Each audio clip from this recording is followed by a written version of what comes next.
Halo Bu Dewi dan teman-teman, kami dari kelompok 12 ingin membahas tentang penganggaran modal internasional.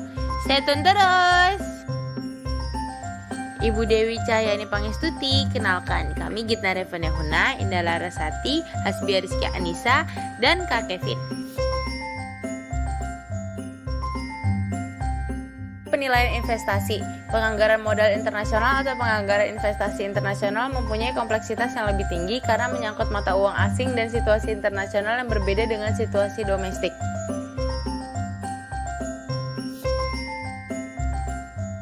Menaksir aliran kas, beberapa hal yang perlu diperhatikan dalam memperkirakan aliran kas tambahan dari suatu proyek seperti berikut ini. A. Kanibalisasi, yaitu jika produk baru diluncurkan, penjualan dari produk baru tersebut sebagian akan berasal dari produk penjualan lama.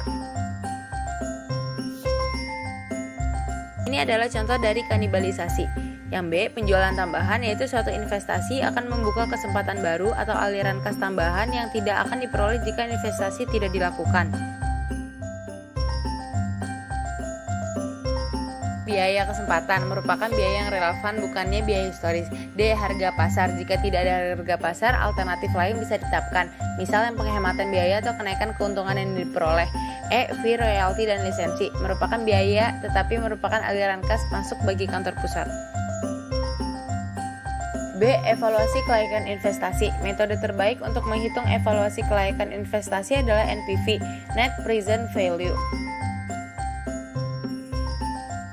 Alternatif dari metode NPV dengan biaya modal rata-rata tertimbang adalah menggunakan metode APV, yaitu Adjusted Present Value.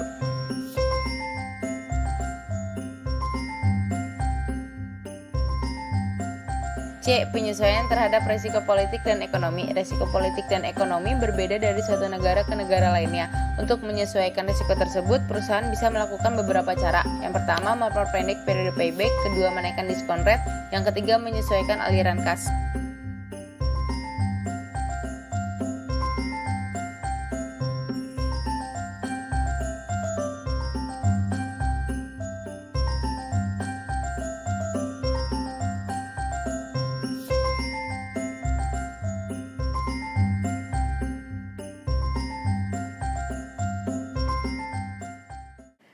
Evaluasi investasi internasional.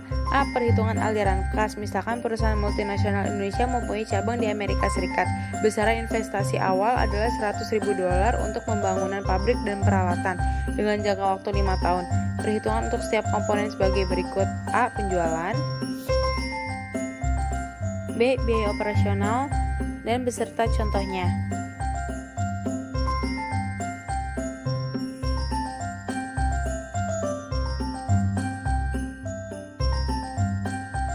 Berikut adalah biaya variabel, biaya administrasi, biaya lisensi, dan depresiasi. Dan berikut contohnya.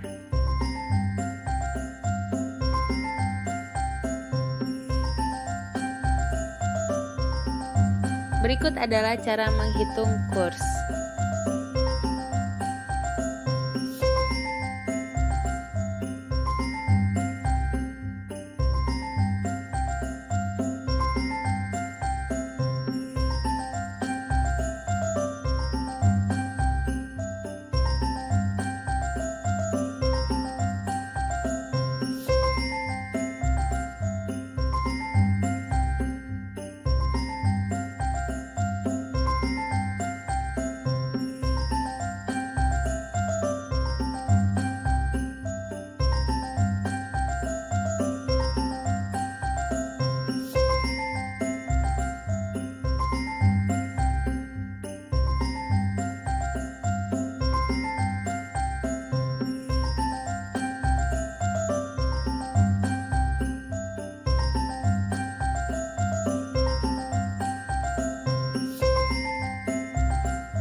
Setelah memperoleh informasi tersebut, kita bisa menghitung biaya modal rata-rata tertimbang untuk cabang dan perusahaan usaha.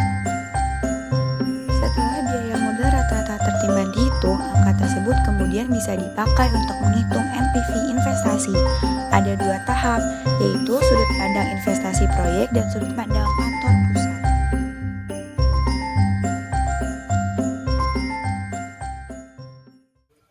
Evaluasi dengan EPV. Perhitungan berikut ini menggunakan metode EPV.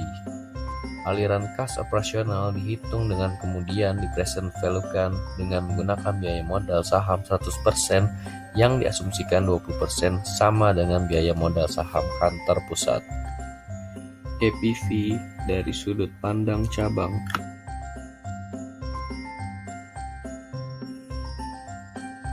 NPV negatif yang diperoleh adalah sebesar Rp113.205. Perhitungan dengan memasukkan manfaat tambahan menghasilkan angka NPV positif seperti terlihat pada bagian berikutnya. Sebelum memasuki perhitungan manfaat tambahan, berikut ini perhitungan EPV dengan sudut pandang kantor pusat diperoleh angka NPV positif. EPV dari sudut pandang kantor pusat.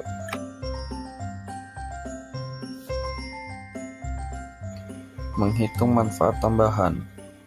Untuk menghitung EPV, kita perlu mengidentifikasi manfaat-manfaat tambahan yang diperoleh setelah kita melakukan investasi.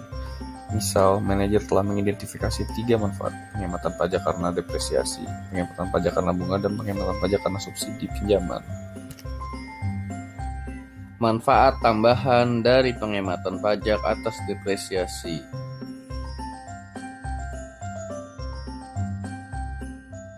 Penjelasan PV penghematan pajak karena depresiasi dihitung sebagai berikut. Depresiasi dikali pajak dikali kurs rupiah per dolar dikali diskon faktor. Untuk tahun pertama, PV tersebut sebesar Rp19.930. Angka tersebut dibagi 1000 karena tabel tersebut menyajikan angka dalam ribuan. Diskon faktor memakai 15%, yaitu tingkat bunga di pasar keuangan Indonesia. Manfaat tambahan dari penghematan pajak atas pembayaran bunga.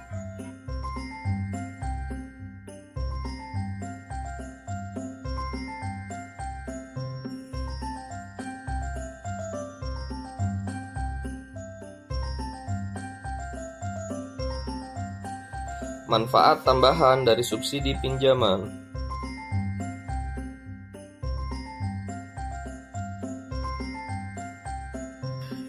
Tingkat bunga pasar di AS diasumsikan 10%, sedangkan di Indonesia 15%.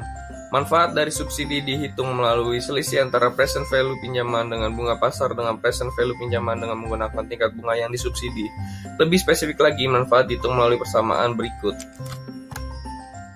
Tabel sebelumnya menghitung manfaat tersebut melalui 2 cara, yaitu dalam dolar yang kemudian dikonversikan ke rupiah, selanjutnya dalam rupiah.